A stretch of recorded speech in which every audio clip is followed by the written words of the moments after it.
The Zoning Board of Appeals gives the nod to a brewery and a golf clubhouse, but waits on a decision for food trucks at Whole Foods. These stories and more on this episode of Barnstable Today. It's Thursday, April 24th, 2014. I'm Sarah Colvin. Plans to turn the old commercial linen building on West Main Street in Hyannis into a brewery are moving forward. Last night, award-winning homebrewer Peter Connor and his wife Ann were again before the Zoning Board of Appeals, asking for a special permit to operate the brewery. The petitioners and their attorney explained the basics of the project to the ZBA. The property's at 485 West Main Street. It's the old commercial linen building. It's been empty for a few years.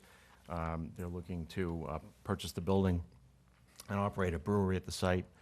Will not be making any exterior alterations and would be, which would affect the footprint. As you indicated, we're in the highway business and residence B zoning districts. The special permit tonight is for the use only, not for any type of structures. I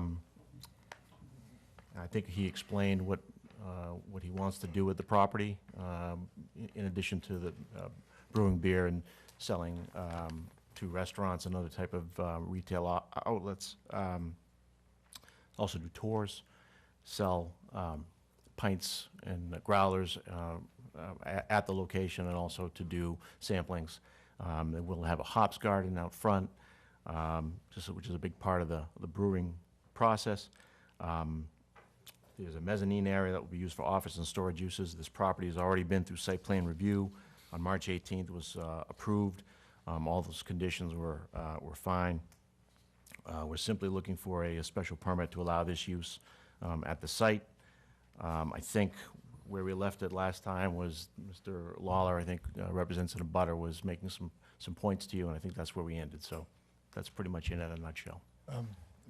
Craig, if I could, I just wanted to make a couple of clarifications that were probably David saw on the tape. And one was there was some comments about cars in the expanded parking backing up directly onto West Main Street, and that is not the configuration. They will have the ability to pull out of their spots within the parking lot, so I wanted to make sure that that was clear. I also wanted to make sure that it was clear that there is no food production on site. When I was able to meet with Steve and Todd Fideli earlier today, that was one of the things that they had not understood, so I wanted to make sure that it's clear. We're not proposing any food. It's not going to be a restaurant. It's not going to be a pub. It's not going to be a tavern. There'll be no food preparation on site.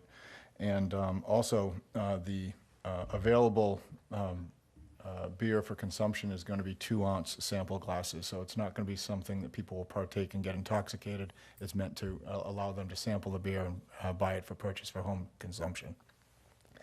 And one last thing on just a summary is we believe that the intended use of the property is going to be less intrusive than the previous commercial usage. The delivery trucks that we intend to use are not going to be as coming and going as frequently, and they'll also be smaller, won't fit in their spots.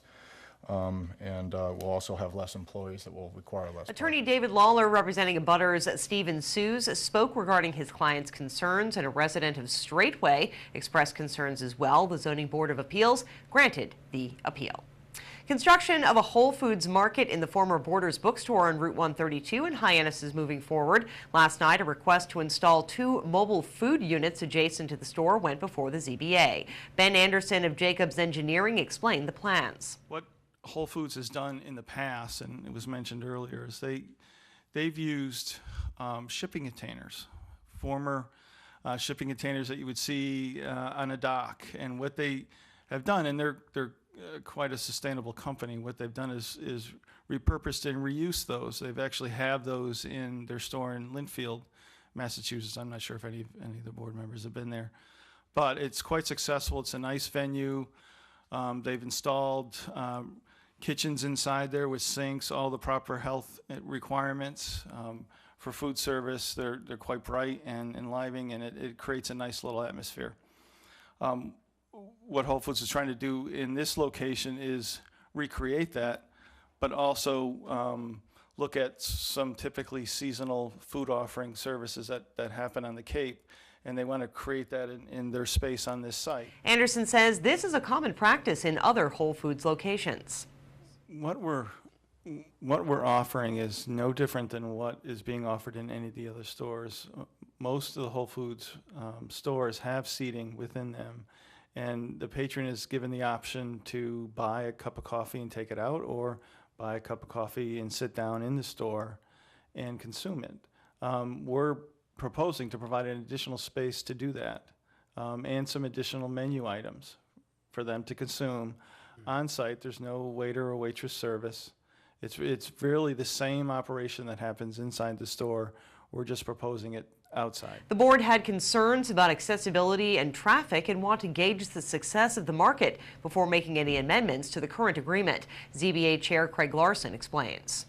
I personally think it's a great idea. I personally like it. I think I learned something new tonight. I did learn that that you have these units in other stores inside the building. I understand the building is quite small, and you know, putting it outside, you get an extra 300, 600 square feet or whatever. So that's something I thought it was an addition to a Whole Foods store. So what you explained helped me even better understand what was going on. I think you have to respect the board members that are in the negative. The matter will be continued until October 8th. The Comaquid Golf Club is hoping to expand its clubhouse. Plans were once again before the ZBA this week. Attorney John Kenny addressed the board. The relief we're requesting is again, the expansion of the building and a change of special permit number 1972-16. We also have to establish to this board, 24094 sets forth certain criteria we have to meet, and 24125C also requires for a special permit that we establish that the project fulfills the spirit and intent of the zoning ordinance without being substantially more detrimental to the public good or the neighborhood affected. And I will address those conditions shortly. But the gross floor area of the existing club is 11,138 square feet, and the gross floor area of the proposed club is 15,903 square. Steve Cook of Katuitt Bay Design provided further details about the plans. The 3D rendering of the club from the east side, as you can see, it's two-story on the east side because of topography. Is the main entrance undercover, and then we have windows in the locker rooms and windows in the bathroom and dining room on the east side.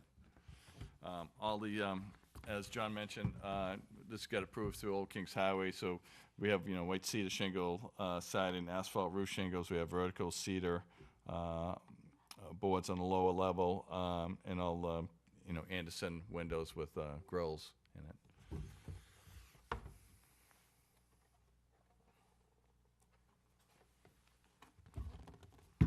As you come around the building, this is the east side, come around the west side, this is the dining room. So these large windows, and then you can see the stairway to the wraparound porch.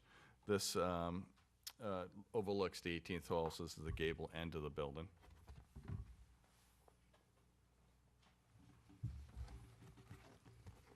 This is the view from the south and west side, so you can see there's the dining room. The grade comes up from the lower level parking lot. This is a wraparound porch with the grill room. Entrance this side, and this is the pro shop entrance on the west side.